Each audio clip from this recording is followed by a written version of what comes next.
looking here at my package of chilies, and I am making some mole, some madre. This is my first attempt. I'm really excited about making this. I love Mexican food.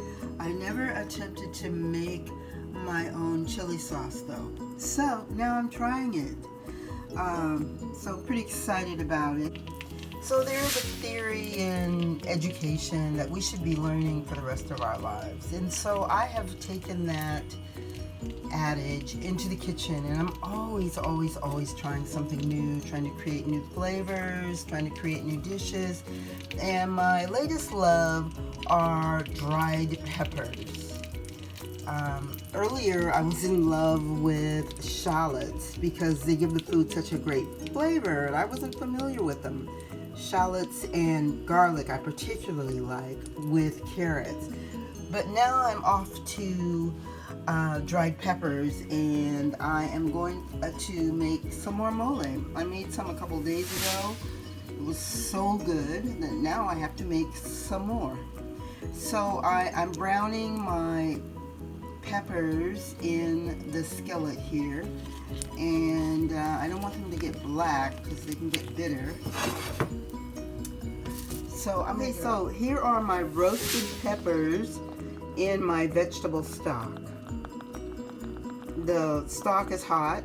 I'm going to bring it almost to a boil, and then I'm going to take it off, and I'm just going to let them rehydrate in the stock. Then I'm going to put it in the blender.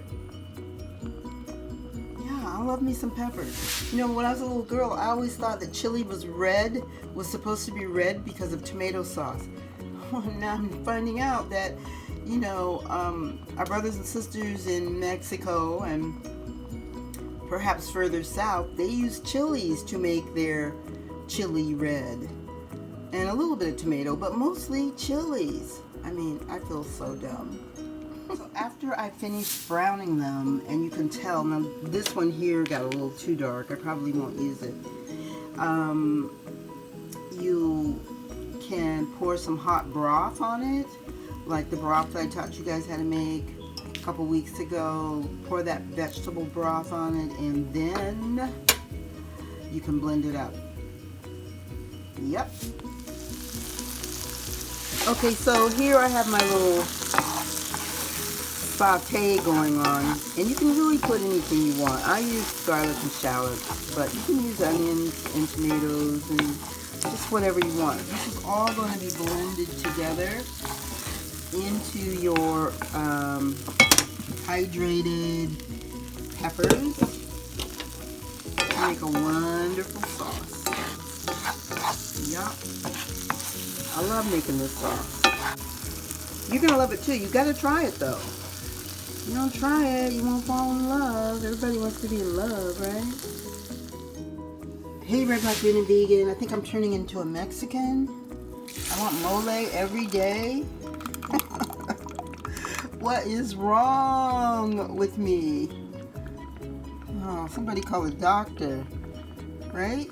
Okay, so I grind up the, you know, the peppers and the spices and the onions and the shallots and the tomatoes. I ground them up in my Vitamixer, and now I'm getting ready to let this mixture cook again.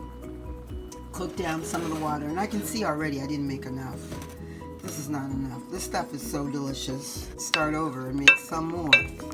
But anyway, so yeah, you let this cook down and let it get really thick, and then you can put it in your mason jars and use it as needed. Pour it over your veggies, pour it over your fake banana meat. Oh, you don't know how to make fake banana meat? Oh, okay, well, go to my video, and the link is not on here because I don't know how to do that yet. You know, I'm a newbie to YouTube. But anyway, you can find it in the title, green banana peels. Yeah, this would be really good poured over that. Mole, baby. You got to get into it.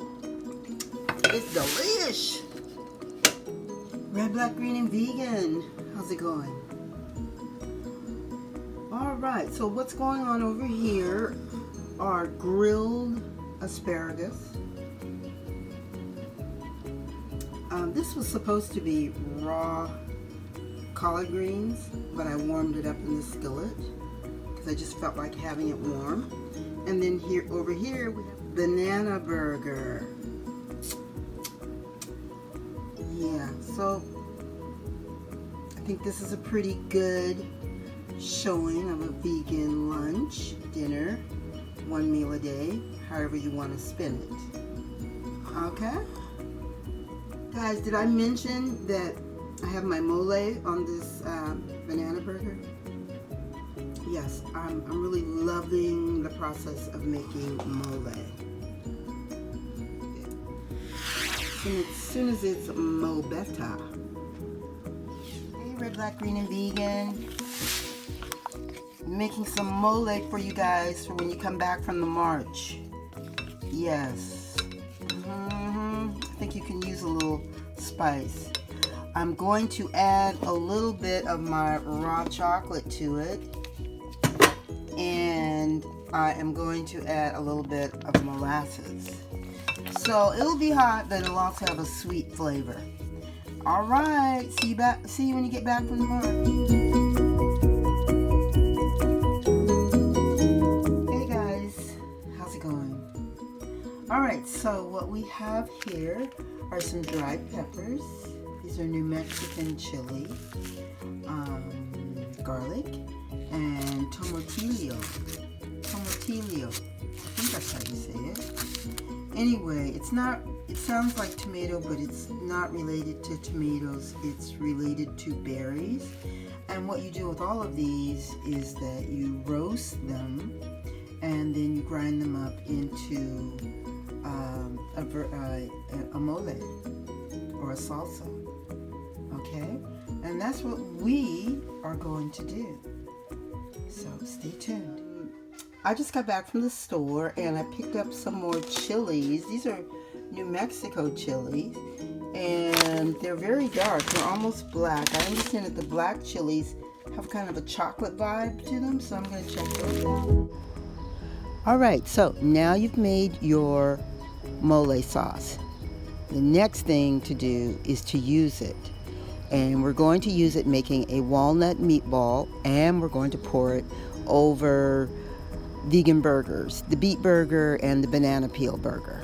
Delish. You can also use it as a side sauce on your banana peel fishy. And so I know some of you are wondering what to do with mole. And so here's an idea that just popped in my head this morning. I was going to make a pesto with my soaked walnuts, and then I decided, why not just put the soaked walnuts along with some other ingredients, in the Cuisinart or the high-speed blender and make its own sauce. Okay, so that's what I've done. I've ground up the nuts with a little bit of smoked paprika, garlic, onion, basil, and this tradition of spicing nuts really comes out of the raw food community. So if you haven't had a chance to do raw foods for a week or two, I would highly suggest it because it'll just open you up to a whole new library of information and recipes. Also, in the book Red, Black, Green, and Vegan, I have many raw food recipes. I have cooked recipes, I have raw food recipes, I have smoothie recipes. Every kind of recipe you could desire is in my book, Red, Black, Green, and Vegan. So if you haven't checked it out, please check it out. Okay, so guys, I decided to put my walnut mole, I don't know what these are going to be, not meatballs, in the dehydrator. I remember some time ago that we used to make something called meatballs with an N, and they were made similar to this, and we dehydrated them, and then we put them on top of spaghetti. Yeah, really good. But later I started just taking the tops off of broccoli, steaming those and using them as veggie, not meatballs, in my spaghetti. So anyway, a dehydrator is also a very useful item in a raw food kitchen or combo cooked raw kitchen, as in my case. Read the book, Red, Black, Green, and Vegan, for more details. And in this beet burger, topped with zucchini and shiitake mushroom and onion and serrano pepper. And then I drizzled some homemade mole on top of it. And so I really don't like foods that are too hot, so I did devein and deseeded part of the serrano pepper just so it wouldn't be too hot for me. But I heard another chef talk about you stripping the life out of it if you devein it. And so I just deveined it. I cut it in half and I deveined and deseeded one half of it. The other I left intact. And I tasted it and it's mildly hot. So I want to see if the shiitake mushroom flavor comes through, or does it just sort of get lost in the pepper and the spiciness of my mole sauce. And I'm about out of mole. I want to save some of this for my next batch. So I guess I'm going to have to make some more this weekend. What are you doing this weekend?